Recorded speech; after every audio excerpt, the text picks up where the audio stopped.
आलसी किसान राजू गहरी नींद में सो रहा था। कमरे में अंधेरा था। सिर्फ खिड़की से आती हल्की चांदनी चारपाई पर पड़ी पुरानी चादर को चमका रही थी। बाहर कहीं उल्लू बोल रहा था। सब कुछ शांत था, लेकिन एक आवाज बार बार आ रही थी, ढेंचू ढेंचू ढेंचू।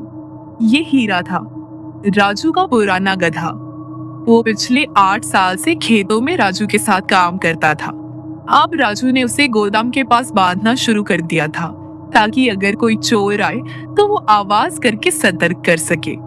लेकिन पिछले कुछ दिनों से हीरा बहुत ज्यादा चिल्लाने लगा था। राजू को लगता था कि शायद अब वो बूढ़ा हो गया है और उसका दिमाग खराब हो गया है। आज भी हीरा जोर जोर से चिल्ला रहा था, ढेंचू ढेंचू। राजू ने करवट ली और थकी आवाज में बोला, उफ, ये मनहूस गधा चैन से सोने नहीं देता।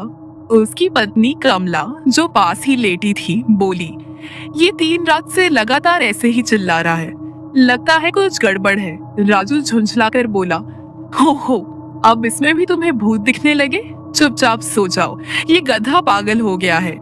कमला थोड़ी डरी हुई थी, लेकिन चुप हो गई। हीरा लगातार चिल्लाता रहा। अब उसकी आवाज में घबराहट थी, जैसे वो कोई चेतावनी दे रहा हो। राजू फिर भी नहीं उठा। वो बहुत आलसी था। नींद में बड़बड़ाया, कभी ये खुद बोल पड़े तो कहेगा, मैंने पहले ही चेतावनी दी थी। कमला ने धीरे से कहा, अगर कोई सांप, जंगली जानवर या चोर हो तो? राजू ने झल्ला कर कहा, सुबह देख लूंगा, अभी तो सोने दे। और वो फिर सो गया। अगली सुबह राजू की नींद कमला की जोरदार चीख से खुली। वो दरवाजे पर खड़ी थी और डरी हुई बोली, राजू, बाहर देखो, गोदाम जल रहा है। राजू एकदम भागा और बाहर का दृश्य देखकर उसके पैरों तले जमीन खिसक गई। पूरा गोदाम जल चुका था। हर तरफ धुआं और राख उड़ रही थी। जले हुए बोरे इधर उधर बिखरे पड़े थे। सारा अनाज जो महीनों की मेहनत से इकट्ठा किया गया था, राख हो गया। और हीरा, वो पेड़ से बंधा खड़ा था, चुपचाप। उसकी आंखों में जैसे सब कुछ पहले से पता था। राजू जमीन पर बैठ गया, उसके हाथ कांप रहे थे। कमला रोते हुए बोली, मैंने कहा था, देख लो, उस बेजुबान ने पहले ही बताया था। राजू बस इतना ही बोला। मैंने उसकी आवाज सुनी थी, लेकिन ध्यान नहीं दिया। 2 दिन बाद गांव में बातें होने लगी। कुछ लोगों ने कहा, आग अपने आप नहीं लगी, किसी ने लगाई है। कुछ बोले, पुराने पीपल के पेड़ पर कोई साया है, वही अब गोदाम तक आ गया है। राजू पुलिस में रिपोर्ट नहीं कर पाया। वो बस चुपचाप रहने लगा। दिन भर खेत में मिट्टी खोदता और रात को जल्दी सो जाता। लेकिन अब हर रात उसे एक सपना आता। हीरा गोदाम के सामने चिल्ला रहा होता और पीछे एक काला साया आग में झलक रहा होता। सपने में कमला एक लालटेन लेकर खड़ी होती और कहती, जो वक्त पर चेतावनी देते हैं उनकी बात सुननी चाहिए। 5 दिन बाद राजू ने ठान लिया, अब वो आलस नहीं करेगा। उसने नया गोदाम बनवाना शुरू किया और हीरा को अब हमेशा अपने पास रखने लगा। अब अगर हीरा रात में चिल्लाता तो राजू तुरंत जाग जाता और चारों तरफ देखता। गांव वाले भी कहने लगे, राजू अब पहले जैसा नहीं रहा, अब उसे गधे की कदर हो गई है। एक रात चांदनी रात थी। राजू और कमला सो रहे थे। हीरा ने फिर से जोर जोर से चिल्लाना शुरू किया। राजू झटपट उठा और बाहर गया। उसने देखा 2 परछाइयां गोदाम के पास घूम रही थी। राजू ने तुरंत लालटेन जलाई और जोर से आवाज लगाई। चोर भाग गए। सच में वो अनाज चुराने आए थे। राजू दौड़ा, हीरा के पास गया और प्यार से उसके सिर पर हाथ फेरते हुए बोला, मेरा दोस्त, तू बेजुबान है लेकिन हमसे ज्यादा समझदार है। राजू अब बदल चुका था। हीरा अब सिर्फ एक गधा नहीं था, वह राजू का रक्षक और सच्चा साथी बन गया था। पहले जो राजू देर से उठता और काम टालता था, अब वो सुबह सुबह उठकर खेत में मेहनत करता और रात को खुद गोदाम की रखवाली करता। लेकिन जिस चीज से वो अनजान था, वो वापस लौट रही थी। वो काला साया जो पहली बार गोदाम को आग लगाकर चला गया था, अब फिर से आ रहा था। एक रात हीरा बहुत बेचैन हो गया। राजू ने आंखें खोली, लैंप उठाया और बाहर गया। हर तरफ शांति थी, कुछ भी असामान्य नहीं दिखा।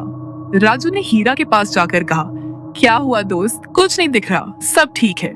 लेकिन हीरा अब भी डरा हुआ था, जैसे उसे कुछ दिखाई दे रहा हो जो राजू नहीं देख सकता। राजू अंदर आया और कमला से कहा, हीरा कुछ दिनों से अजीब बर्ताव कर रहा है। कमला ने चिंतित होकर कहा, तुम्हें याद है पिछले बार जब गोदाम में आग लगी थी तब भी हीरा ऐसा ही कर रहा था। राजू चुप हो गया। अगली सुबह गांव की एक बूढ़ी औरत जो अक्सर पुराने सपनों और कहानियों के बारे में बताती थी, राजू के घर आई। उसने कहा, कल रात मैंने सपना देखा। पीपल के पेड़ के नीचे एक साया खड़ा था। वो कह रहा था, गोदाम तो बच जाएगा लेकिन अब किसी की जान जाएगी। राजू और कमला डर गए। राजू ने पूछा, किसकी जान जाएगी? बूढ़ी औरत बोली, अगर इस बार भी तुमने उस गधे की आवाज को नजरअंदाज किया तो कोई अपना चला जाएगा। कुछ दिन बाद राजू ने गांव के मौलवी को बुलाया। उन्होंने गोदाम के चारों ओर दुआ पढ़ी और पीपल के नीचे दिया जलाया, लेकिन वो साया अब और पास आ चुका था और इस बार वो ज्यादा खतरनाक था। एक डरावनी रात, चांद ग्रहण था। आसमान में अंधेरा फैल गया था। राजू, कमला और हीरा घर के अंदर सो रहे थे। तभी हीरा जोर जोर से चिल्लाया, धींचो धींचो।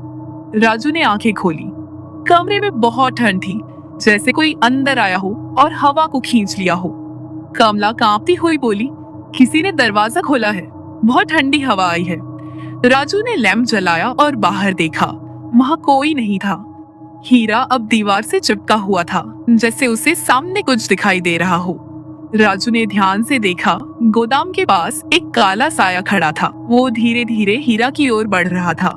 राजू जोर से बोला, कौन है वहां, दूर हटो। लेकिन साया नहीं रुका। कमला डर के मारे बेहोश होकर गिर पड़ी।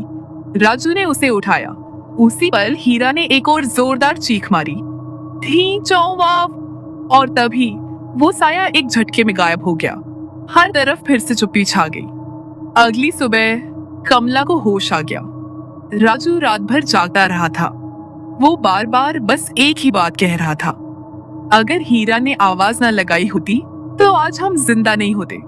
उसी दिन राजू ने गांव में एक बोर्ड लगाया, अगर कोई बिना जुबान वाला बोले तो सुनो, उसकी आवाज किसी की जान बचा सकती है। कुछ महीने बाद हीरा अब बूढ़ा हो चुका था।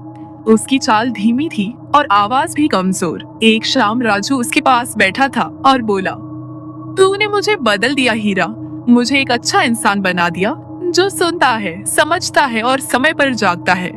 तू सिर्फ एक गधा नहीं था, तू मेरा गुरु था। हीरा ने आंखें बंद की और चुपचाप इस दुनिया से चला गया। राजू की आंखों में आंसू थे।